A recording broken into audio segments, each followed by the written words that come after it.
Boa noite, Paulo Moura, cientista político, 4 de novembro de 2022.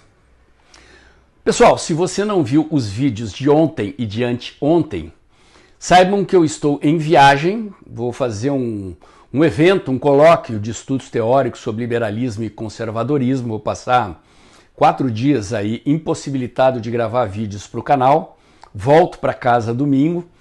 E para não deixar vocês sem vídeos aqui no canal e sem uma reflexão útil para a gente entender a conjuntura, eu selecionei 3 vídeos que eu publiquei anteriormente aqui no canal, mas cujos temas eu acho que são adequados para reflexão sobre o momento atual, sobre as manifestações que estão na rua no país. E o terceiro vídeo da série, né, o primeiro foi sobre intervenção militar, o segundo foi a complexidade da aplicação do artigo 142, o terceiro é sobre a questão da ausência de um partido de direita no Brasil. Nós vamos ter que resolver esse impasse. Nós agora temos uma bancada muito grande no Congresso Nacional, tanto na Câmara dos Deputados como no Senado, mas é uma bancada transpartidária, como eu tenho dito. Nós elegemos parlamentares pelo PL, pelo Republicanos, pelo PP e acho que por outros partidos pequenos também. E a legislação eleitoral é extremamente restritiva à criação de novos partidos e nós temos que refletir se vamos tentar novamente criar um partido ou se vamos operar dentro desses 3 ou 4, 5 partidos de forma complexa, mas articulada. De qualquer maneira, esse vídeo é uma reflexão sobre a questão do partido para a direita brasileira. Alguns assuntos que tratam ali, o contexto talvez esteja deslocado no tempo, mas a reflexão de fundo do vídeo eu tenho certeza que vai ser útil para todos nós. Fiquem com o vídeo aí, eu volto em seguida.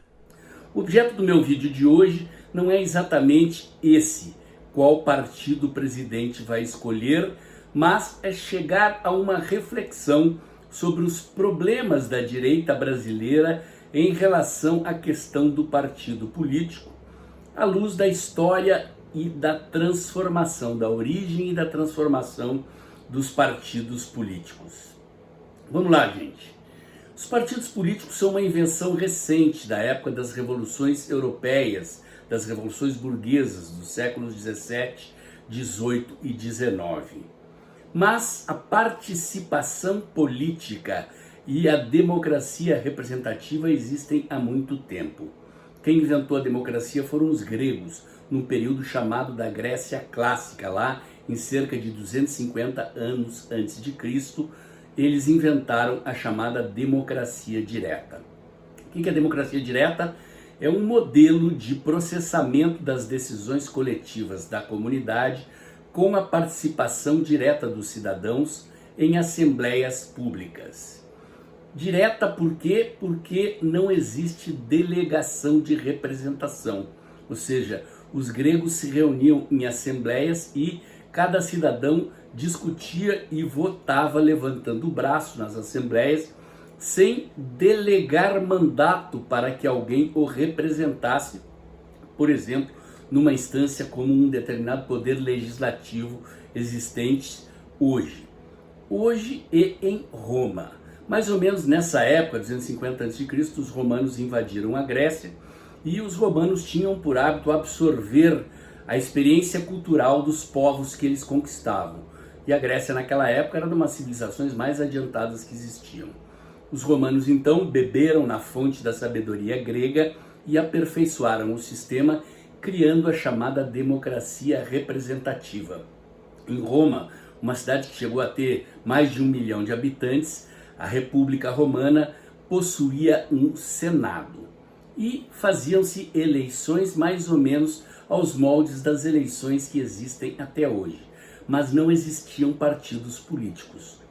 Os senadores eram legisladores eleitos pelo povo, então havia lá o imperador, que estava acima de todos, o Senado, que era um poder da República Romana encarregado de representar o povo e redigir as leis, as legiões. Naquela época, para os romanos, a força armada era um poder do império, e assim funcionaram os romanos, então criando uma sociedade com leis escritas, instituições jurídicas e políticas e administrativas.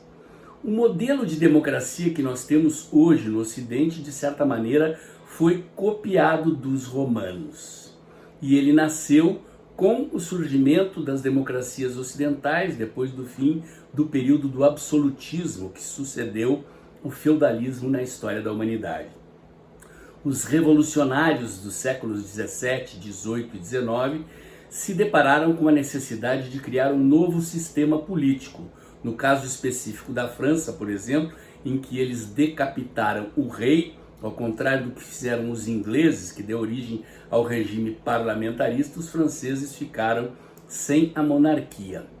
O poder máximo da República Francesa era, na época, o poder revolucionário, a Assembleia Nacional Constituinte. Não havia partidos políticos nessa época. Como é que funcionava a coisa? Era mais ou menos assim. Imaginem a França revolucionária, o povo revelado por todo lado, decapitaram o rei e definiram a criação da Assembleia Nacional Constituinte, ou seja, um corpo de legisladores, a imagem e semelhança lá do Senado romano, para criar as leis da França republicana. Como é que eram eleitos os representantes do povo para a Assembleia Constituinte? Eles não eram eleitos como os deputados de hoje, com mandatos de 4 anos. Então o povo se reunia em assembleias nas comunidades e elegia delegados, ou seja, delegado por quê? Porque o povo delegava a eles o poder de ir a Paris, na Assembleia Nacional Constituinte, votar as leis da nova Constituição de acordo com as propostas que eles haviam defendido nas assembleias, nas comunidades. Então o sujeito queria ir a Paris representar a sua cidade, a sua comunidade, ele dizia: vote em mim porque eu vou a Paris e vou defender que sobre tal assunto, sobre propriedade privada, a lei deva ser assim, assim, assado.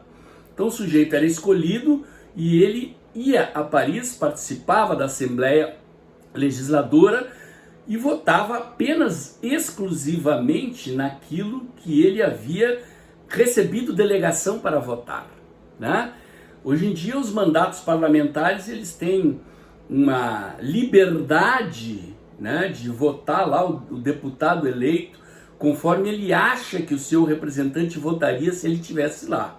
A ideia de delegar a representação está assentada neste fundamento. Como a sociedade é muito numerosa, há muitos habitantes, e não há mais como reunir todo mundo em praça pública, nem num estádio de futebol caberia tanta gente quanto tem na maioria das cidades do mundo hoje, nós então delegamos o mandato para que alguém nos represente lá, supondo que lá na Assembleia Legislatura ele votará como se fôssemos nós, como se nós votaríamos se nós estivéssemos lá. Pois bem, como é que nascem os partidos políticos então?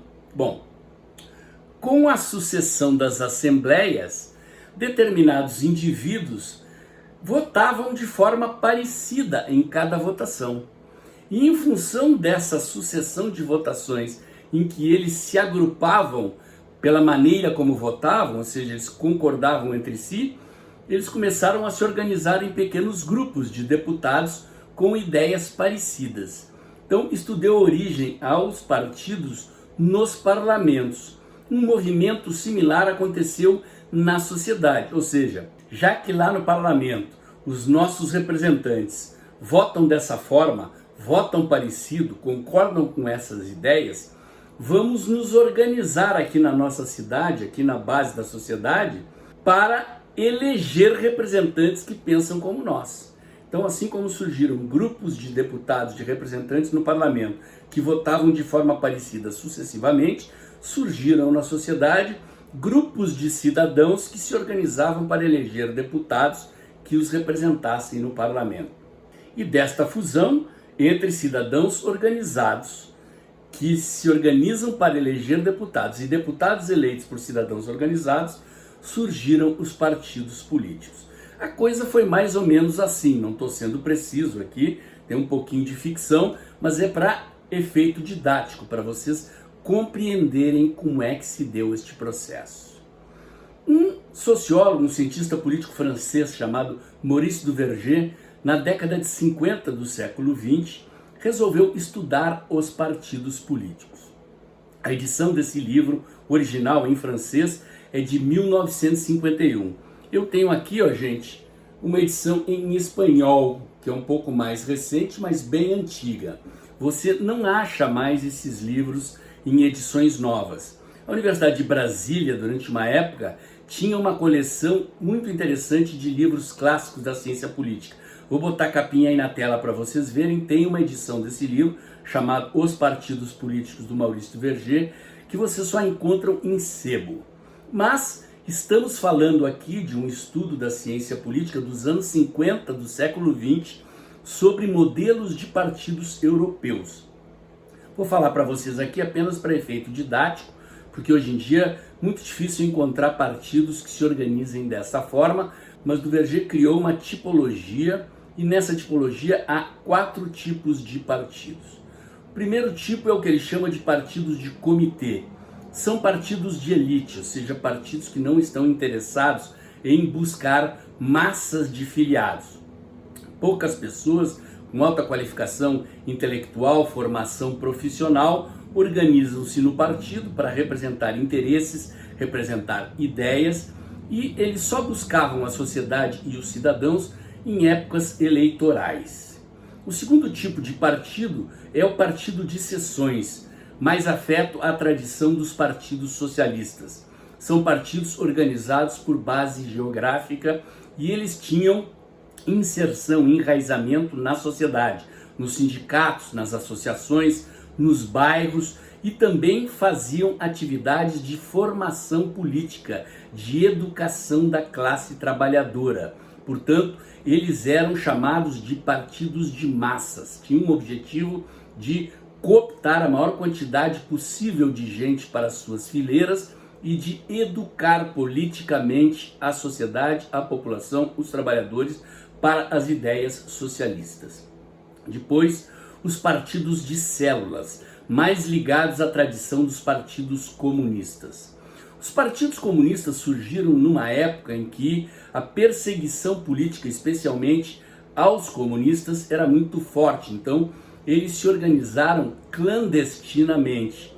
As células são organismos de poucos ativistas que, em geral, se conheciam apenas por um codinome, um nome de guerra, se reuniam secretamente, se organizavam por local de trabalho, por fábrica ou eventualmente por base geográfica e definiam ali diretrizes para a luta política. Como eram partidos comunistas, revolucionários, as discussões se davam em torno de greves, mobilizações, manifestações, enfim, sobre como fazer a revolução. Eram partidos também de quadros, partidos de elite, ou seja, militantes que estudavam muito, estudavam o quê? Teoria marxista da revolução, o leninismo, né? O teórico desse tipo de partido, desse tipo de organização, foi o Lenin. Na época da Rússia revolucionária, o czar russo, o regime russo, perseguia muitos comunistas, então eles se organizavam desta forma para fazer a revolução. Hoje em dia, praticamente não existem mais partidos que se organizem dessa forma. Um que outro partido aí, desses mais radicais à esquerda, ainda usa essa metodologia, mas ela está praticamente superada. Tá? Então, a título de curiosidade, se vocês quiserem ler, quiserem conhecer, tentem achar esse livro aí nas livrarias virtuais, nos sebos virtuais de livros. Como eu disse, não há edições atualizadas dessa bibliografia. Bom, a legislação brasileira não confere liberdade de organização aos partidos. Ou seja, se você quiser criar um partido no Brasil, deve obedecer à estrutura organizacional que a lei determina. E a lei determina que essa estrutura organizacional é baseada em diretórios nacionais, diretórios estaduais, diretórios municipais e diretórios distritais, diretórios por zona eleitoral. O nome correto é diretório zonal. Então, há uma estrutura organizacional em que esse partido tem lá uma sede, como se fosse uma associação, que é frequentada lá pelos seus dirigentes, e os membros do partido, os filiados, se o partido for democrático, né, coisa que é rara no Brasil, elegem lá os dirigentes do diretório zonal, do diretório municipal, do diretório estadual, do diretório nacional. Na prática, não é bem assim e em seguida eu vou voltar a este assunto. Bom, outro estudo interessantíssimo sobre partidos políticos que vale a pena conhecer, tem também uma edição da UNB chamada Sociologia dos Partidos, vou botar a capinha aí na tela para vocês verem, é de um cientista político alemão do início do século XX chamado Robert Michels. Ele foi um estudioso do SPD, o Partido Socialista Operário Alemão, partido criado por Karl Marx. Ele partia do pressuposto ou da ilusão de que, sendo um partido operário, o Partido Socialista Alemão deveria ser o mais democrático dos partidos. E ele se debruçou a estudar o comportamento e o funcionamento do partido e se surpreendeu ao descobrir que não era assim. Nessa época, na virada do século XIX para o século XX, o sociólogo alemão Max Weber já se dedicava a estudar o fenômeno da burocracia. Ou seja, a sociedade capitalista industrial tinha compartimentalizado a produção, criado a linha de montagem, a linha de produção, o trabalho especializado e, consequentemente, para administrar o trabalho especializado, havia surgido uma nova categoria profissional, a do administrador ou do burocrata, o indivíduo que é encarregado de gerir as partes fragmentadas das cadeias de produção, e este modelo de organização burocrática se expandiu para toda a sociedade. As instituições todas funcionavam desta maneira, todas elas têm um departamento administrativo, com a sua tesouraria, com seu almoxarifado, com os seus departamentos gerais de gestão administrativa, financeira e assim por diante. Nos partidos políticos não é diferente. E o que Robert Michels descobriu? Assim como Max Weber percebeu que as burocracias com o tempo desenvolvem vida e interesses próprios, nos partidos políticos os dirigentes costumam se encastelar nos postos de direção e, ao longo do tempo, ao invés de defenderem as causas, o programa, as ideias do partido, eles começam paralelamente a lutar para preservar as suas posições de poder na estrutura partidária. Partidos políticos antigos, grandes, têm estruturas enormes, sedes, funcionários, movimentam dinheiro e, consequentemente, quem está à testa dessas organizações não tem apenas poder político, em geral são indivíduos profissionalizados para gerir esses partidos e passam a lutar por estes empregos, pelo direito de comandar a máquina burocrática dos partidos, definir os destinos da organização, pensando sempre paralelamente em como é que eles vão se manter nestes cargos, já que vivem da política. Não são deputados, não são legisladores, mas são profissionais da política. Isto é o que Robert Michels chamou de lei de ferro da oligarquia, ou lei de bronze, conforme a tradução do alemão para outros idiomas. No que consiste a lei de ferro da oligarquia? Ele diz: toda a organização moderna demanda uma liderança especializada. Especializada em quê? Em administrar. E ao longo do tempo, esta liderança especializada se transformará numa oligarquia. Qual é a definição de oligarquia na sociologia e na ciência política? Governo de poucos, ou seja, um grupinho de burocratas que se encastela na direção dos partidos e lá permanece a vida toda. Assim é na maioria dos partidos. Se vocês fossem se dedicar a fazer, por exemplo, uma tese de doutorado sobre a estrutura dos partidos políticos no Brasil, todos eles, vocês vão descobrir que há muito pouca renovação, muito pouca ou quase nenhuma. Bom, voltando ao caso brasileiro então, a legislação dos partidos políticos brasileiros, apesar de ser mais uma clara interferência do Estado nos partidos, os partidos deveriam ser organizações livres. Eu quero fundar um partido, eu fundo. Eu faço o partido como eu quiser, eu me organizo, eu funciono como quiser.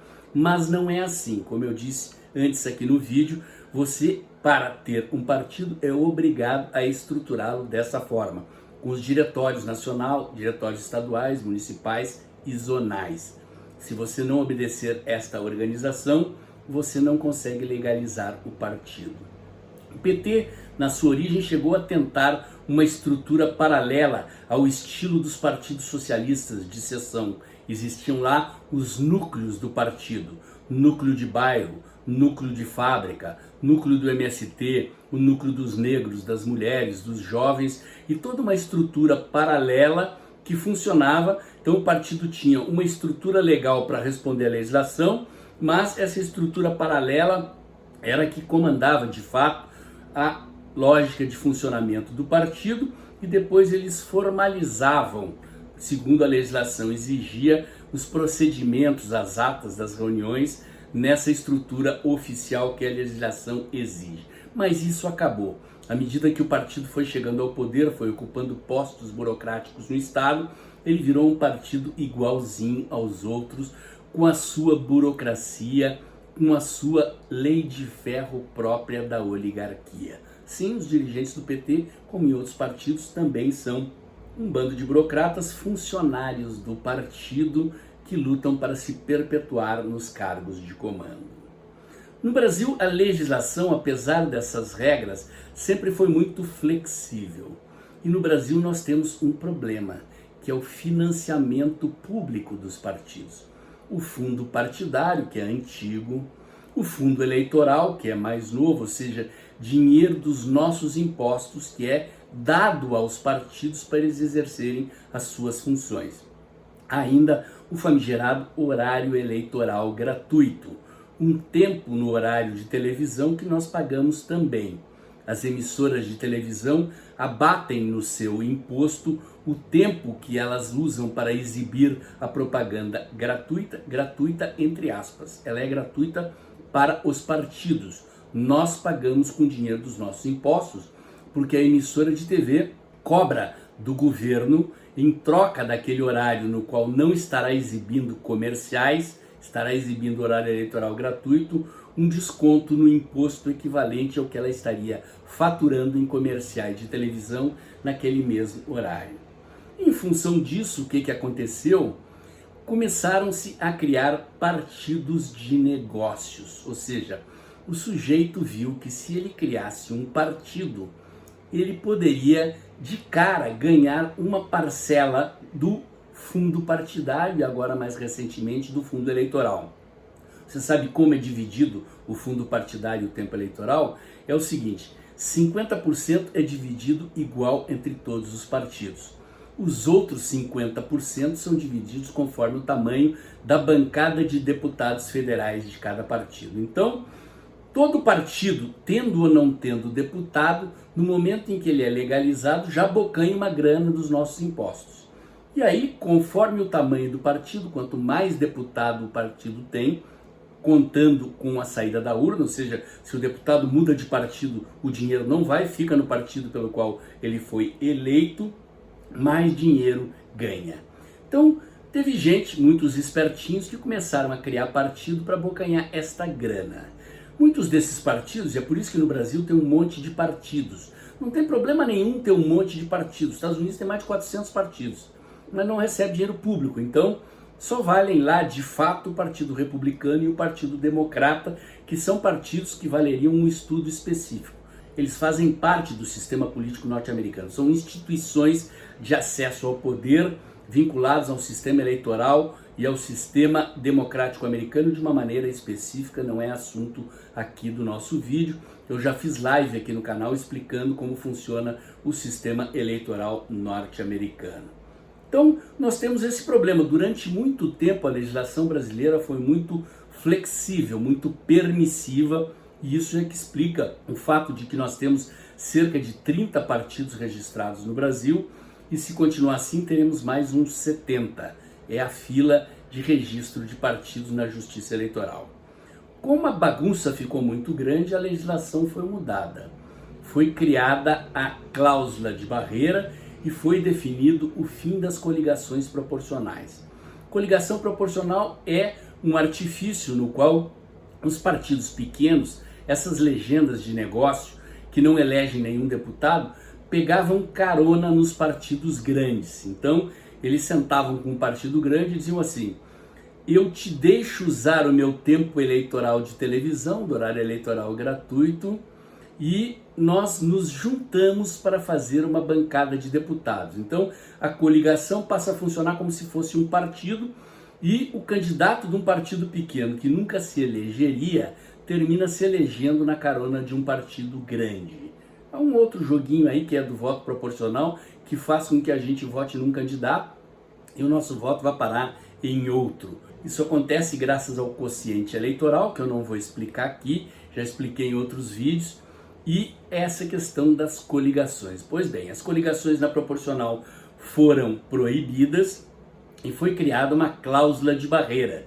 Portanto, se numa sequência de eleições, a partir desta última que passou até as próximas, o partido não conseguir eleger uma determinada quantidade de deputados em 9 estados da federação e não atingir, eu não me lembro exatamente o percentual, 1 ou 1,5% dos votos nessa mesma quantidade de estados, ou seja, se o partido não consegue formar uma bancada nacional com pelo menos um partido em 9 estados, ou seja, pelo menos 9 deputados, ou não consegue fazer pelo menos 1% dos votos em 9 estados da federação, eu acho que é isso, gente, tá? Desculpem aqui a imprecisão, esqueci de pesquisar antes de entrar aqui, mas se vocês derem um Google aí, vocês vão descobrir qual é a regra da cláusula de barreira e vão saber que ficou muito mais difícil viabilizar partidos pequenos, partidos novos. O espírito da lei é, portanto, dificultar o surgimento de novos partidos. E é isso que causou o problema para a Aliança do Brasil. Sem falar, inclusive, que o TSE tem má vontade. É bom lembrar, os dirigentes do TSE são membros do STF. Imagina que eles iam ser simpáticos à criação de um partido político conservador ligado ao presidente Bolsonaro. Esta é a situação que temos, por isso temos extrema dificuldade de criar novos partidos. Para mim seria muito simples enxugar o número de partidos. Basta acabar com o fundo partidário, o fundo eleitoral e o horário eleitoral gratuito de televisão. Assim, sobrariam apenas partidos que de fato têm por objetivo representar ideias, programas de governo, representar interesses da sociedade e não interesses de picaretas que querem meter a mão no dinheiro público. Essa é a realidade. O fato é que surgiu um enorme movimento conservador no Brasil a partir de 2013 e 2015 com o impeachment da Dilma. Esse movimento hoje é o que dá sustentação ao governo do presidente Bolsonaro. Temos aí uma fatia enorme da sociedade brasileira, somos cerca de 30% de conservadores politizados na sociedade brasileira e não temos um partido para nos representar. Está aí o presidente Bolsonaro correndo de um lado para outro, sentando com picaretas que são os donos dessas pequenas legendas e tentando resolver o problema da legenda pela qual ele vai concorrer. Eu já fiz um vídeo aqui no canal quando o presidente estava paquerando o Partido da Mulher Brasileira, explicando algumas das diferenças entre legenda e partido político. Vou botar o link aqui em cima, sugiro que vocês vejam. De fato, o que o presidente está fazendo não é construir um partido, é procurar uma legenda para se eleger. E este é o grande problema dos conservadores brasileiros. Tudo indica que vamos encarar as eleições de 2022 de uma forma não muito diferente daquela que concorremos em 2018. A la louca, a Miguelão, de qualquer jeito. O presidente entra no partido, vai lá um bando de maluco interessado em virar deputado, se filia no partido correndo, sem capacidade da gente controlar quem vai entrar um monte de picaretas. E partido político, gente, é outra coisa. Partidos políticos deveriam ser organizações complexas, com seus departamentos, com gente dedicada a fazer trabalho de enraizamento na sociedade, de fazer educação política da sociedade dos trabalhadores, de arregimentar técnicos qualificados para elaborar políticas públicas, para assessorar os governos, para assessorar os legisladores. O partido deveria organizar a bancada de representantes no parlamento para que a atuação seja feita de forma mais eficiente, não cada deputado para um lado fazendo o que quer, mas representando as ideias do partido, defendendo projetos de lei, programa de governo no parlamento, fazendo oposição ou dando sustentação a governos. É assim que a coisa deveria funcionar no mundo dos sonhos. Infelizmente, não é o que temos e eu não estou vendo luz no fim do túnel, não está me parecendo que teremos. Então, pessoal, viram como é que é a coisa, né? Tivemos 4 anos para criar um partido. O presidente Bolsonaro, talvez um dos erros que ele tenha cometido, só resolveu começar a criar o partido na metade do mandato. E já com uma legislação nova, restritiva, com a nossa falta de organização e com uma certa má vontade da Justiça Eleitoral, não conseguimos criar o nosso partido. A realidade com a qual nós dispomos é essa. E se nós queremos ter futuro na política, nós temos que parar de ser amadores. O nosso movimento hoje é muito mais maduro do que era lá na época do impeachment da Dilma. Mas eu tenho dito que nós praticamente acumulamos uma experiência de atuação em redes sociais e de realização de manifestações de rua. Não é suficiente isso para transformar um país. Nós precisamos de partido político, precisamos de organização, precisamos de planejamento estratégico, precisamos subsidiar as nossas ações em planejamento, em estudo. E sem partido, isto é muito difícil. Sem partido e sem outras organizações que gravitam em torno dos partidos. Eu espero, com os 3 vídeos que eu deixei aqui para vocês no canal nesses 3 dias, um sobre intervenção militar, um sobre as complexidades da aplicação do artigo 142 e outro sobre a questão do partido da direita, eu tenho ajudado vocês a refletir sobre o futuro. A gente não pode continuar agindo por impulso, saindo para a rua como alguém que reage aos fatos. Nós temos que nos antecipar aos fatos. E só é possível fazer isso tendo planejamento e organização. E organização na política é partido. Espero que vocês tenham gostado. E se gostou, curte, comenta e compartilha. Bota o dedãozinho lá, aperta o sininho para o YouTube avisar você quando tem vídeo novo no canal. Inscreva-se aqui no meu canal, inscreva-se também nos meus canais alternativos, o Dextra by Paulo Moura do Telegram, o Dextra Jornalismo da COS.tv. Acompanhe meus comentários diários no canal Tempo e Dinheiro do jornalista João Batista Olive, de segunda a sexta-feira, um pouco antes das 2 da tarde. E lembre-se, o vídeo está acabando, já que você está com o celular na mão, aproveita aí. Depois da vinheta, abre o aplicativo do seu banco, pinga seu Pix mensal aqui. É a sua doação mensal que garante a existência desse canal já há mais de 2 anos, defendendo ideias liberais, valores conservadores e a liderança do presidente Bolsonaro, agora na expectativa de volta ao poder. Talvez em 4 anos, talvez antes, se a gente se organizar e souber agir com inteligência. Amanhã tem mais.